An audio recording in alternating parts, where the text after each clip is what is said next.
เนี่ยมาเบิ่งไผ่กาวเหลือเส้นหนึ่งตอกสาร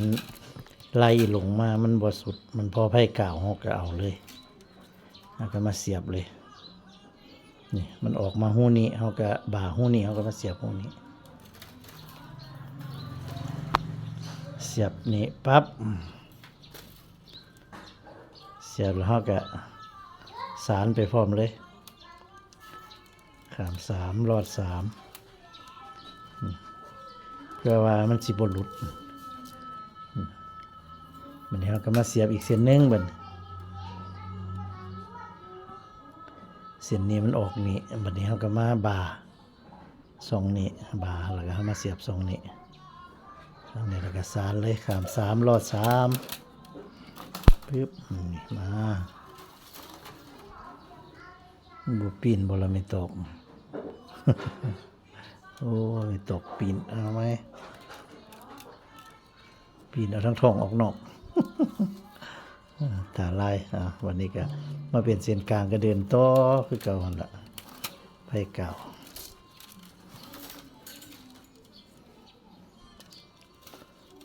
นี่ก็เดินเส้นหลัง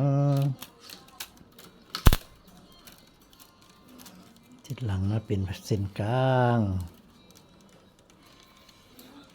ก็เดินต่อไป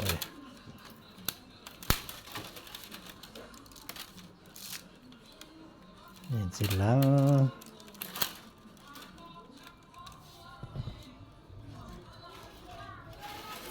ดอกยาวมันคล้องกัน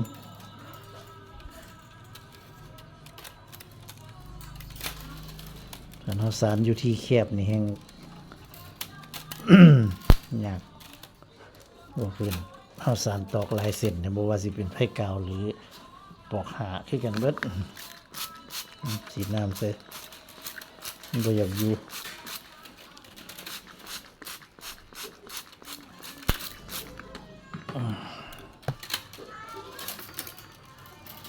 มันเหลื่อมตาพี่น้องไว้ทางใหม่มันเหลี่ยมตาแล้วก็ส่วนตอกนี่มันไปเกี่ยว3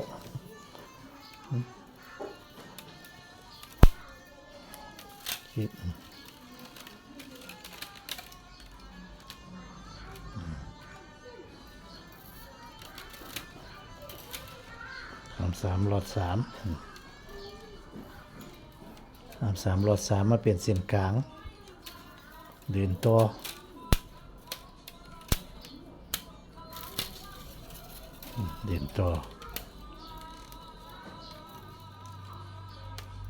แล้วก็ขึ้นมาเดินเส้นหลังมาเป็นเส้นกลางโอ้ยบ่อยากอยู่ดิเด้อเนี่ยเอาวางใส่หัวเข่าก็บ่อยากอยู่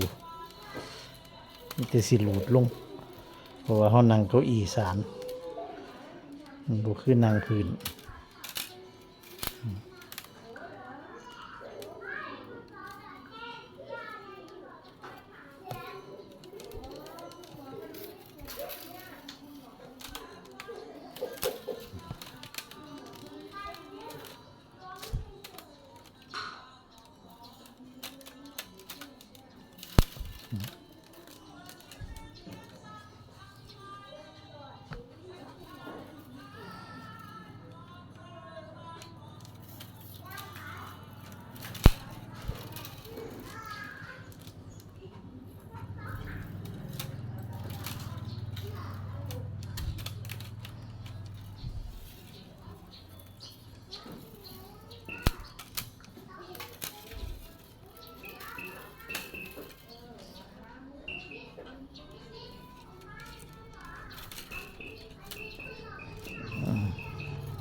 3ร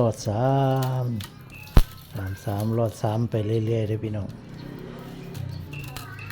เดินเส้นหลังแล้วก็มาเป็นเส้นกลาง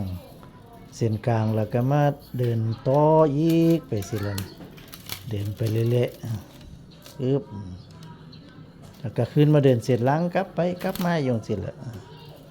ไผ่กาว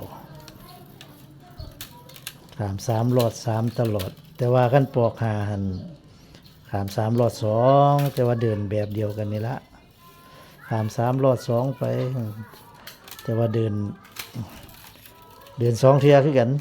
เส้นเดินมาเป็นเส้นกลางก็เดินต่อคือกันนี่แหละแต่ว่าพี่น้องก็สิบ่สับสนดอกคันสำหรับผู้เพิ่นได้เบิ่งคลิปเฮาประจำเพิ่นก็สิรู้อยู่ว่ามันเป็นจังไดบางคนก็เบิ่งจนสารเป็นว่าซั่นเพิ่นว่าเบิ่งไปเรื่อยๆจนสารเป็น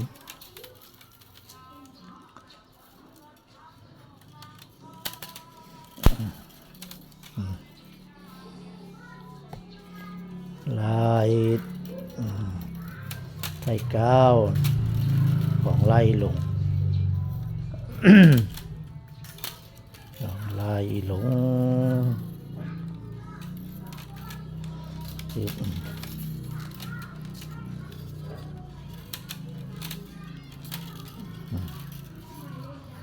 ไปเรื่อยๆคือเก่านี่แหละไปตลอดจนกว่ามันสิสุดตอกพุ่นล่ะพี่น้องจนกว่าสิพ่อแหวปากพุ่นล่ะหุมเข้าคอหุบเข้าไปเป็นคอแล้วก็แหวปากแล้วก็จนเลี้ยวแล้วไปไผเก่า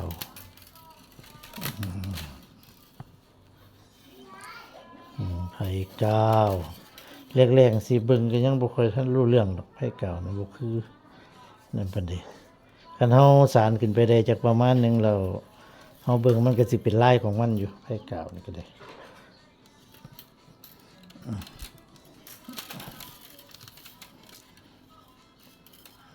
ไผเก่าแต่ว่าคันบ่ไผเก่าก็ได้อยู่ขึ้นไปแต่ว่ามันสิไปเสียบัดออกคอบัดสานคอนบ่คือไผเก่ามันจัดบ่อยากเข้ากัน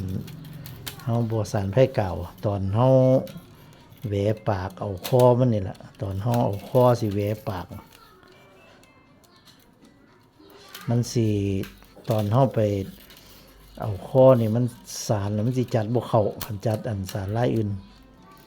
บ่คือไผเก่าดิไผเก่านี่แท้จัดเข้าดีอยู่ตอกสร้างที่นี่สารลายอื่นนี่บ่เข้าเลยแหละคันเฮาสารไผเก่าพัดเข้าดีสมพ่อเพิ่นพาเฮ็ดขึ้นมาฮอดซำนี้แล้วเพิ่นก็สิพาสารไผเก่าขึ้นไปเพราะว่าไผเก่านี่ตอกสร้างที่มันก็จัดเข้าดิคันมันบ่ผิดนะแต่ว่าคันมันผิดก็จัดบ่เข้าคือเก่าไผเก่า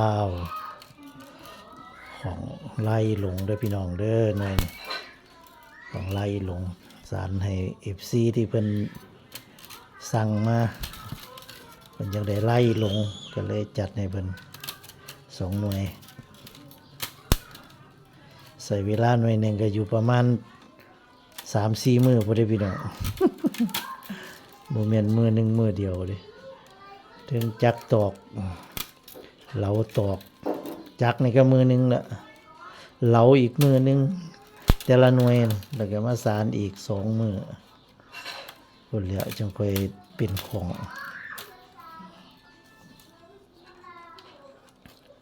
ไผกาว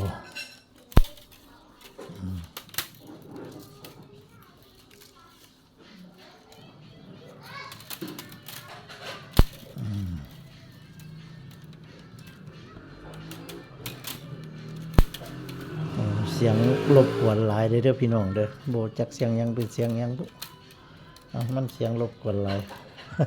คลิปนี้ก็เอาไว้สเบิ่งสำนี้ซะก่อนเนาะพี่น้องเนาะเสียงมันแทรกเข้ามาหลายพดสำหรับคลิปนี้ก็จบไปเพียงแค่นี้สวัสดีครับ